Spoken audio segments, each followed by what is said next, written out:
Évidemment, chacun est libre de croire en ce qu'il veut. Mais on dirait qu'en Afrique, personne n'a jamais compris le sens de la phrase « rendre à César ce qui appartient à César ». C'est le nouveau héros de la télé. Le nouveau héros de télé. Chacun de nous a une limite à partir de laquelle le cerveau dit « Bro, gifle d'abord ».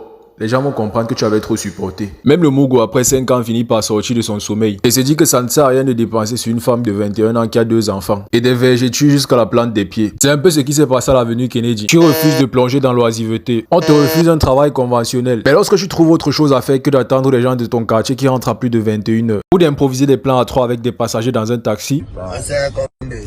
Chauffeur, comment on croit Bangsoumangue, ça pas la même ligne. À ce moment, la mairie intervient pour te dire ça ne donne pas. si autrefois les travailleurs détalaient la vie de leurs créanciers, cette fois on a eu droit au comportement d'un gars de Koldogo qui a tout acheté à sa copine mais qui s'est quand même fait cocu. La perruque, le sac à main, l'iPhone et même la pilule du lendemain. Et dans les deux cas, la seule chose avec laquelle tu peux repartir sont les moqueries des gens autour. Comme quoi parfois la diplomatie ne suffit plus. Laissez-moi travailler s'il vous plaît.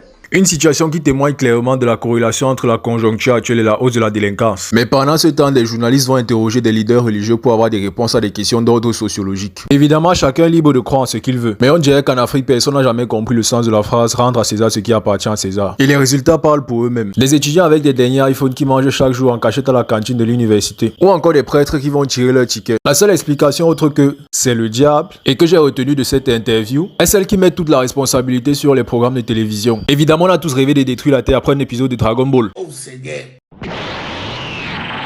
Puisque tout fonctionne à l'envers, désormais mes problèmes d'érection, je vais les soumettre à un cordonnier. Au lieu de dépenser à chaque fois pour boire les trucs amers qu'on vend à la poste.